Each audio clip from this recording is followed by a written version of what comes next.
Ngayon po ay may makakasama tayo, ano? Pag-uusapan namin ang tungkol sa Expanded Centenarians Act o yung RA 11982. Ito yung Filipino senior citizens, whether residing in the Philippines or abroad, ano, are entitled to the following one-time cash gifts. Ayan, kahit daw nasa abroad ang ating mga lolo't lola, ay makatatanggap po sila ng one-time cash gift. So, aalamin natin ano bang mga requirements, paano ba isasubmit ang mga requirements, at marami pang iba, no? Aalamin natin ang lahat ng yan, ano? Kung paano matatanggap ng ating mga lolo't lola ang mga benepisyo na nararapat para sa kanila. Makakasama po natin ang Acting Director 3 Program Operations and Planning Bureau, Concurrent Project Development Officer 5, Social Pension and Benefits Division o SPBD. Wala pong iba kundi si Miss Nolibilin Makabagdal. Magandang hapon, Ma'am Nolibilin. Hello, magandang hapon po sa ating mga tagapakinig at sa ating po mga taga-subaybay sa ating pong programa. Noli na lang po. Okay for po. short. Ayun naman, ano. Medyo mahaba nga po, no? So, medyo nabubulol pa tayo ng konti. So, ayan, makakasama natin si Ma'am Noli, ano? Ma'am Noli, ano po ba yung bagong provision dito sa Expanded Centenarians Act ngayong 2025, ano? At paano po ito naiiba doon sa naunang Centenarian Act of 2016? Ayan, magandang hapon po ulit. So, napakaganda po, no? At muli, maraming salamat po sa opportunity na ibinigay sa atin para po ipaliwanag ito. Ang kinaibahan po ng unang batas o ang Centenarian Act noong 2016 sa bagong batas noong 2024 ay noon po ang binibigyan lamang po ng grants o ng regalo ay yung pong mga nakaabot ng 100 years old. Yan po ang provision ng batas noong 2016. Subalit, ngayon po na 2024, simula po noong March 17, 2024, naging effective na po ang pagbigay natin ng regalo o pag-honor sa ating pong mga senior citizens na nakaabot po ng milestone ages. At ang milestone ages na ito ay tinatawag na 80, 85, 90, 95. So karagdagan po mula po, hindi na lamang po sa 100 years old, kung hindi po sa mga nakaabot po ng milestone age. Bibigyan po sila ng tig 10,000 sa bawat milestone age po na kanila pong maaabutan. Ayun naman, ano, mas pinaganda pa po, ano? Kung dati 100 years old lang makakatanggap ng 100K, ngayon pagtuntong nila ng 80 years old, 85, 90, 95 ay makakatanggap na rin sila ng 10K. Yes, ma'am. Opo. At maganda yan ang balita para sa ating mga lolo't lola, ano po? At saka paano po makakapag-avail ng cash gift ang mga senior citizens, lalo na po yung mga nasa abroad? Ayan, ito po ay isa sa mga magandang balita po natin, ma'am. Katuwang po natin ang mga Philippine Embassy, ang Department of Foreign Affairs, at sa mga ilang lugar o bansa na wala pong embassy, meron po tayong mga consulate offices. So, good news po para sa ating mga overseas Filipinos na nasa abroad, maaari rin po kayong makatanggap ng regalo mula sa ating pamahalaang nasyonal, no? Ito po yung sa ECA na tinatawag. So, sa pakikipag-ugnayan po natin sa DFA, sa Philippine Commission of Filipinos Overseas, sila po ay orient po ng kanilang mga staff sa mga embassies at sa mga consular affairs office na kung paano po i-assist ang ating mga milestone agers. Sa kadalasan, ma'am, dahil po hindi naman po malapit, no, yung lokasyon ng lahat ng mga Pilipino sa embassy, sila po ay nagpa-facilitate ng online assistance. So, unang-una po dyan, ihahanda lamang po ng ating mga kamag-anak o usually po mga family po ito and relatives. Pine-prepare lamang po yung ating 4 na requirements no? Kasama po dito yung application form, 2x2 ID picture, one whole body picture, at yung pong documentary support, which is either PSA birth certificate or PhilSys ID, or iba pa pong mga secondary identification. At pwede po nila itong i-email sa ating po mga embassies at sa mga consulates para po i-reviewin initially ng ating mga colleagues doon. At kapag ito po ma'am ay nakita po nila na kompleto at nasa-satisfy po yung mga requirements, kasama po yung pag-reach dun sa milestone age, ay ipapadala po nila ito sa Commission of the Filipinos Overseas. At ang Commission of the Filipinos Overseas, sila po ang nagtatransmit dito po sa NCSC National or Central Office upang kami po ang mag-process at mag-review ng kanila po mga documents. Ayun, so 4 lang ang kailangan para makapag-avail nitong ECA na tinatawag. Ma'am, paano po kaya, alam naman natin ngayon na talagang marami ng fake, hindi po ba? Paano po natin nasisigurado na talagang yung kanilang mga isinasubmit ay talagang legal, valid at hindi fake? Opo.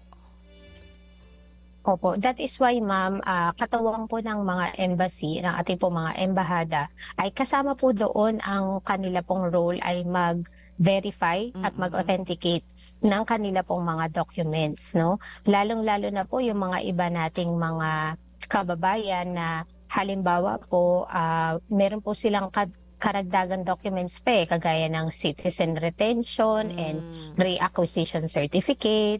Yung iba may order of approval pa at saka oath of allegiance. Meron ding certificate of attestation na sinasign po ng ating mga officials po sa ating po mga embassies and consulates po. So, nakakasiguro po tayo na ang mafo-forward pong dokumento sa atin ay authenticated, verified po. Kaya ma'am, ang tawag po namin dito, whole of government approach Kasi po hindi lamang po NCSC ang may responsibility para po ma-establish kung authentic yung kanila po mga dokumento. So sa pakikipagtulungan and whole of government approach kahit nasa abroad ay nagtutulungan po para ma-establish po natin kung sila nga po ay may, legitimate po yung mga claims po ng ating mga Filipinos abroad. Ayun naman. Oo. Kasi mahirap na. Alam naman natin, di po ba Ma'am Noli, na talaga na mga usong-uso ang mga fake. Hindi lang sa tao. Lahat na po na fake hindi ba? So, yun naman, katulong ang sa embassy, mga officials at iba pang miyembro para mapatunayan na ito'y hindi fake At ma'am, kung sakalit ito nakapag-submit na, nakakumpleto na, ito makatatanggap na sila Paano po ipinadadala yung cash gift sa ating mga senior citizens abroad? Paano nila? Opo. Magandang tanong yan ma'am kasi po dahil nasa abroad nga po sila, ang kinaibahan po ng mga aplikante natin sa abroad at saka yung nasa domestic. Sa mga applicants po sa abroad ay ang mode of transfer po natin ay direct deposit to their local bank account. So, kapag nag-prepare po sila ng application form, sinasabay na po ng ating mga applicant yung pong pag-attach ng details ng local bank account po nila dito sa Pilipinas. Kadalasan ho sa ating pong mga senior citizens na nasa abroad ay meron pa pong mga existing na bank accounts, lalo na po kung sila ay pensionado here and abroad. Basta po nakapangalan po sa kanila yung pong local bank account, kami na po sa NCSC Central Office ang nagde-deposit to para matanggap po nila yung regalo po nila. Ayun naman kasi alam naman natin na talagang mahirap. At paano naman po meron na po bang naging kaso na kumbaga hindi natanggap ng isang senior citizen yung kanyang cash gift at ano po yung naging aksyon Hmm. So far ma'am, sa awa po ng Panginoon, tayo po Wala ay may naman, first oo. ito po ay first year of implementation pa lamang po Mm, natin. Sa ngayon po ay wala pa naman po kaming natatanggap na reklamo na nag-submit po sila sa embassy, tapos hindi pa po nila nare-receive sa ngayon ang kanilang cash gift. Meron po kasi tayong tinatawag na timelines ano po. So the moment po na matanggap yang mga documents nila dito sa NCSC Central Office, ay pinoproseso po natin agad-agad ito mm, dahil kasama rin po ito sa ARTA, no, yung ease of doing business natin, ma'am. So, kami po ay committed na aksyonan po ito agad-agad. Kaya yung iba po, in less than 15 days, basta po natanggap po namin dito sa Central Office, ay yung pong bank deposit nila ay mm, namin ay pinapadala rin po namin sa kanila via email. So advance mm, copy yun ma'am na copy furnish po ang ating pong Commission of Filipinos Overseas. mm. Kung halimbawa po ire-request ng isang senior citizen, pwede po ba na ipakuha sa kanilang kapamilya or talagang dapat direkta sa kanila? Okay po. Ma'am, sa sitwasyon po ng mga overseas Filipinos, dahil nga po ang bank account po ay nasa pangalan na po nila, Mm, no?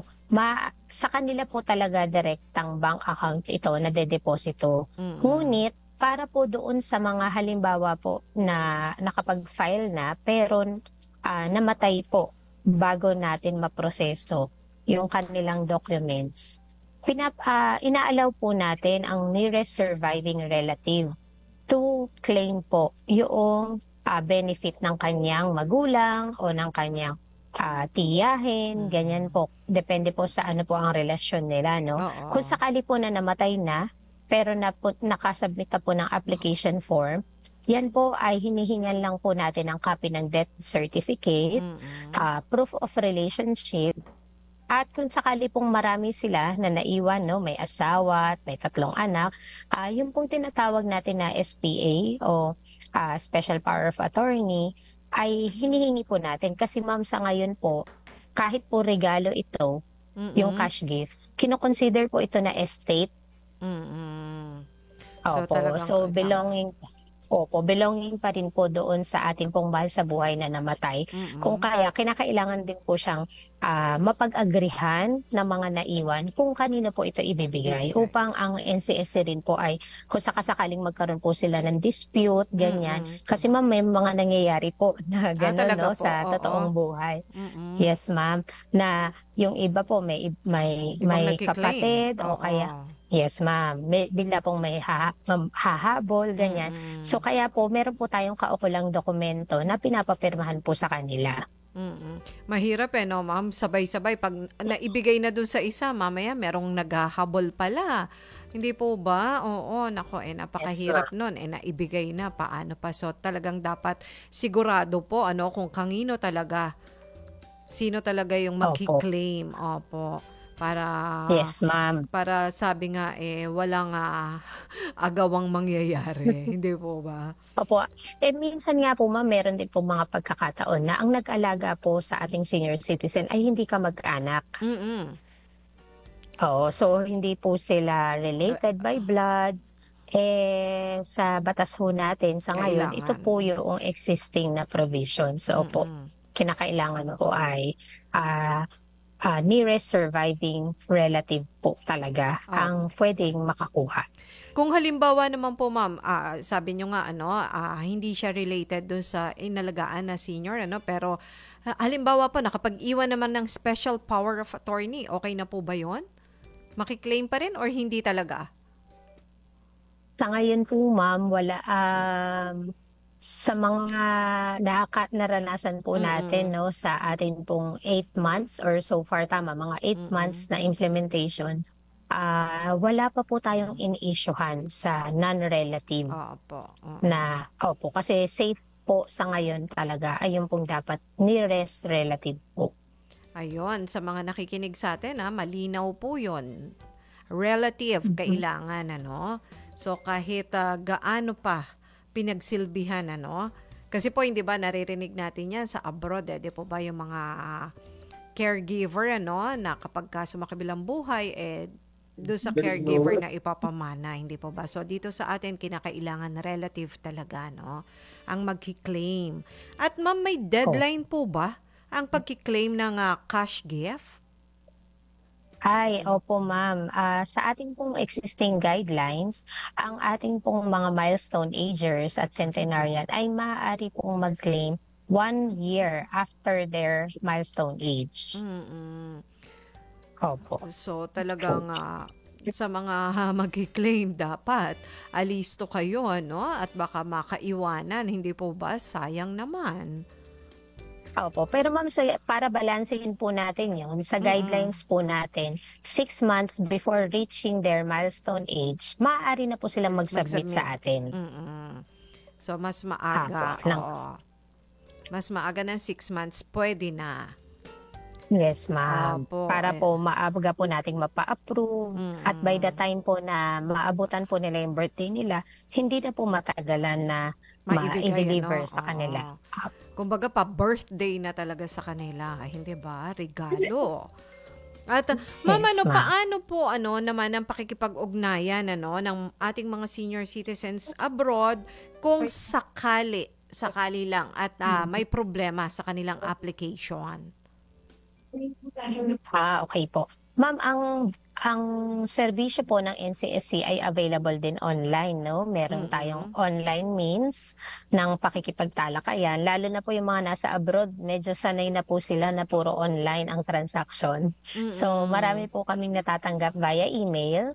Meron po kaming official email, website, at saka po official social media pages kung saan maaari po nilang idulog ang kanila pong, yung iba po nag-follow up, yung iba may inquiry lang, no? Maaari po nila kaming makontak po sa ating po mga online means, SOCMED pages, Facebook, at saka po meron na rin po yata kaming TikTok recently, no? Kasi kailangan po nating sumabay sa makabagong panahon. Oo.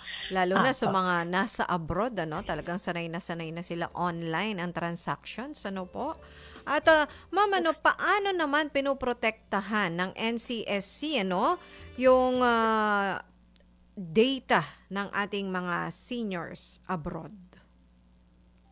Yes, ma'am. Mahalaga po yan, no? So, sa una po, sa application form, kapag ka po meron sila doon tinik na box, yung pong data privacy consent, kung tawagin, no? Binibigyan po nila ng pahintulot ang NCSC na iproseso ang kanilang information, ang kanilang datos. Pangalawa, ang current na database po ng NCSC para sa mga aplikante ay nandirito lamang po sa central office. So ito po ay nasa storage po namin at tanging division ko lamang po ang may access dito sa database na ito. At nakastore po ito sa isang safe and secured online and both offline and online storage para po ma-preserve po natin yung confidentiality ng ating pong mga kliyente. Although, ang iba pong mga senior citizens, dahil ito nga po ay regalo, no? Masaya po sila, no, na pinipicturan. Yes. Opo. At sila po mismo ang nagsasabi na, sige po, picturean niyo po kami. Kasi po, minsan, ma'am, ito rin ay proof ng aming pong pag-deliver ng cash gift. Minsan po, ngayon po, na-experience po namin last month, meron pong isang tumawag sa amin dito, hindi daw po niya natanggap ang kanyang cash gift. Buti na lang, ma'am, meron kaming picture kung kailan siya binigyan at inawardan. Pero nasa safekeeping po iyon ng NCSC.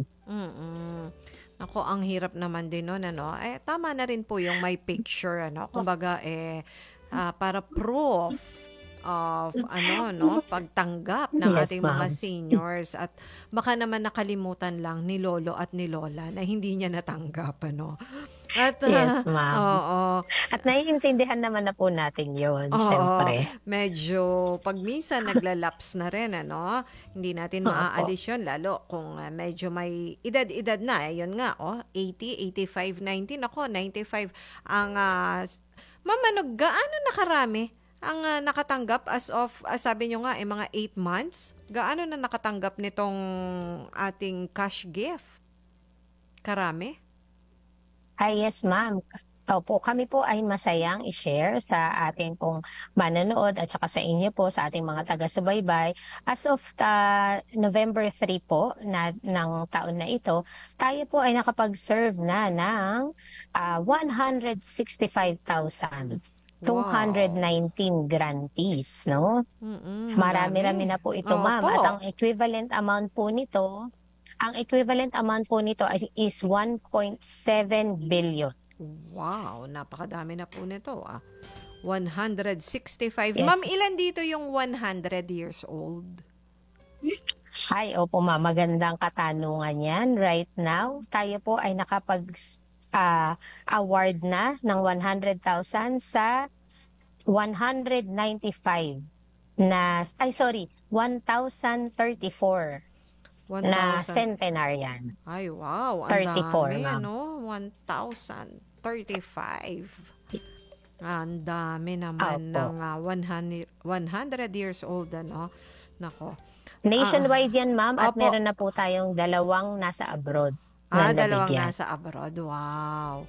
O, di ba kahit nasa abroad, kayo po'y makatatanggap pa rin ng mga benepisyo na nararapat para sa ating mga seniors, ano?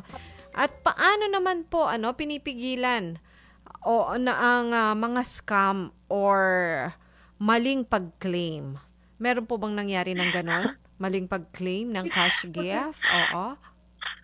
At totoo yan, ma'am, no? Nangyayari po yan sa lahat na yata sa ngayon. Buti na lang, ma'am, dahil bukas po ang ating tanggapan, meron po kaming isang naagapan, no? Oh, Isang wow. tumawag po dito na senior citizen. Pinapapunta daw siya ng isang caller sa isang bangko. At doon daw sila magkikita para iabot ang kanyang cash gift. Oh. Buti na lang, ma'am, ang kamag-anak, yung family member na kasama ni Lola, ay agad-agad pong nakipag-ugnayan sa atin. Tumawag po siya sa aming landline at nasagot po ng aming information officer na validate po yun, kinuha yung pangalan, nung kung sino po yung nagbigay, tinawagan at nakita po, na-trace po na scammer po yung tumawag kay Lola. So napakahalaga po, ma'am, ng role ng ating family member at kasama sa bahay. Totoo. Ng ating mga elderly, no? Dahil alam naman natin na maaari silang mapagsamantalahan o vulnerable po ang sitwasyon ng ating mga nakatatanda. So maaari po silang maloko talaga, no? At ang appeal nga natin sa publiko, ma'am, sa totoo lang, sana naman ay wag nilang gamitin ang government services as much as possible, no? At wag Totoo. naman ang ating mga nakatatanda seniors, in opo. general. Opo. Dahil hindi po masaya na ito po ang tinatrato natin sa ating mga nakatatanda kapalit ng kanilang pagtulong nung sila ay bata Bata pa. pa. No? Kasi ang cash gift kasi is our way of honoring their contributions in the society, in the family. Kung ito po ay mababahiran ng mga ganitong kalokohan o scam, hindi ho madidefeat po yung purpose ng ating batas at pamahalaan. At kawawa naman ang ating mga seniors, sabi nga may edad na sila, ilang taon na lang ba naman ang kanilang ilalagi para lokohin pa, hindi ba? So wag naman makonsensya naman. Makonsensya naman yung may mga masasamang loob. Grabe naman yan, At may plano rin po ba, ang NCSC na maglunsad ng mga outreach programs, para sa mga senior citizen sa ibang bansa? Yan po, ma'am. Actually, siguro dahil ito po ay first year of implementation ngayon, siguro po pwede natin yan makonsider as improvement, no? Parang area of improvement ng implementation ng batas na ito. Sapagkat sa ngayon po ay alam po natin na ang mga Pilipino nasa lahat ng sulok ng mundo yata, di ba, ma'am? Opo. So, sa lahat na opo, so talaga so medyo costly po, no, kung tayo ay magpa-face to face, but we are exploring online means. Yes. And we would like also to parang pasalamatan po ang ating partner po sa Department of Foreign Affairs, ang Commission of Filipinos Overseas, kasi sila po talaga ang masipag na nagbibigay po at gumagawa, nagre-reach out po sa ating mga overseas Filipinos abroad. Ayan po. Oo, nako, maraming salamat. At ma'am, panghuli na lang, mensahe po sa ating mga senior citizens nasa abroad or yung mga kamag-anak nila dito sa Pilipinas, kung paano at anong mga dapat nilang alamin patungkol dito nga sa Expanded Centenarians Act. Go ahead, ma'am. Yes po. Sa ating po mga kababayan na nasa iba't ibang panig ng mundo, no? Iba't ibang bansa dito sa ating pong mundo, amin pong masayang ibinabalita po sa inyo na ang ating pong mga nakatatanda o ang ating mga elderly na umabot ng 80, 85, 90, 95 at 100 ay may naghihintay po sa kanilang regalo, ang ating pong pamahalaang nasyonal. So kahit nasa abroad po kayo, lalong-lalo na po sa family, relatives, na kasama po ninyo ang ating po mga nakatatanda sa bahay, ay wag po kayong mag-atubili na mag-email sa ating po mga embassies at saka consular affairs office para po isubmit ang mga application form at supporting document para po sa ating mga mahal na milestone agers at centenarians. Napakadali po ng mga dokumento na hinihingi. Ito po ay available online, yung forms, at pwede po inyo itong ma-download at maaari niyo po itong i-print at the comfort of your homes. Tapos pwede niyo po itong fill upan, i-scan at i-email lamang po ninyo kasama po ng 2x2 ID picture, one full body picture, details po ng bank account ng ating pong minamahal na senior citizen, at maaari nyo na po itong i-email sa kanila for review and authentication. So, nais po natin na himukin, i-encourage kayo pong lahat na nasaan man po ang ating mga lolo't lola ay maramdaman po nila ang pagpapahalaga at pag-honor natin sa kanila po mga contribution. Ayun naman ako. Maraming salamat po kay Ma'am Nolibilin Macabagdal sa mga impormasyon na ibinahagi para sa ating mga lolo't lola, lalo na yung mga nasa iba't ibang panig ng mundo na kayo po'y maaari kayo po'y kasama dito sa mga benepisyo na ito ng mga senior citizen, hindi lamang po dito sa Pilipinas, maging yung mga nasa ibang bansa. Maraming salamat po muli, Ma'am Nolibilin, at sa susunod na linggo po ulit makakasama ulit natin ang NCSC. Ayan, kasama natin yan tuwing araw ng Huwebes. Maraming salamat po, Ma'am, at mabuhay po kayo.